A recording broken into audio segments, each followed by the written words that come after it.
Alright, in this video I want to share with you the top 5 ways to practice self-cultivation, basically according to the ancient or traditional Chinese way of understanding the world. And the number one way is basically, or I guess I should say these aren't hierarchical, this is just a list. It's not like one is greater or better than the other. So number 1, we have how we eat. Number 2, we have how we breathe. Number 3, how we move our physical body. Number 4, how we sleep. Number 5, our relationships. And these are things that we all have done for our entire lives, and things that we will do probably for the rest of our lives as well. And these can be ways in which we could learn about ourselves and evolve our character and express our nature, or they could just be sources of great suffering, disease, conflict, you name it. So rather than looking at some faraway esoteric thing or imagining some other realm or some other thing, it perhaps could make sense to just look at really what's basic and obvious.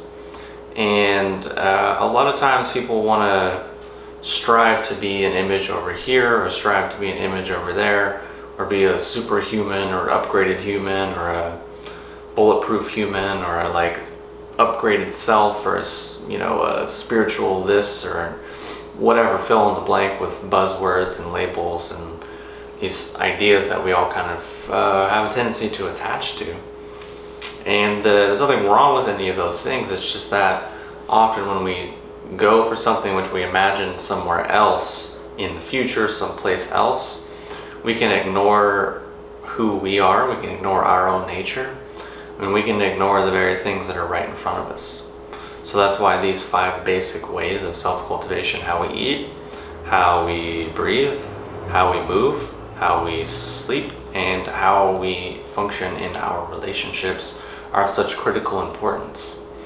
Now, at which point you might be thinking, expecting, or hoping that I'm going to say, all right, here's the way, here's the best, or the number one thing you have to do, or whatever. But the reality is that's not a real thing. That doesn't really exist. The reality is that I know what I need to do, and if I don't, then I maybe consult with someone who's a bit more knowledgeable or experienced, or I wait, or I reflect, or whatever. And the same is true for you. You know what you need to do.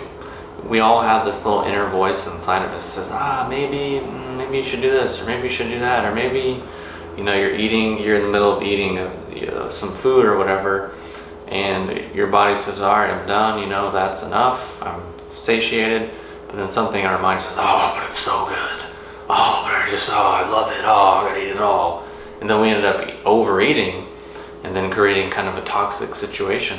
Or something in the back of our mind says, man, you probably should just go to bed now. It's about whatever time and you're tired. But then another thing in our head says, no, I just gotta finish this TV show.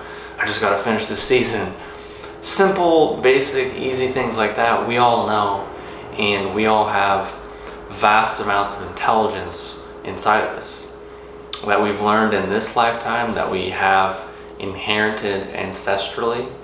We've inherited in many different ways. And it's almost hilarious when we realize that as an organism, we've been on this planet for a long time. We've survived for a long time. So the idea that we wouldn't know how to do any of these basic things is almost hilarious. The fact that we would have to, what would I eat? I don't know, should I eat this or should I eat this? I need to do research, I need a doctor to tell me, I need a study to tell me, I need to read a book, I need this and that. What about our own experience? What about our own natural intelligence, our own natural awareness? Where is that? How can we bring that forth? So that's it, without rambling on even more. Hopefully this video has been helpful, and if you've liked it, like the videos, click on the little subscribe button that's somewhere at the bottom of the video. Subscribe to my channel, post a comment, and I will talk to you soon.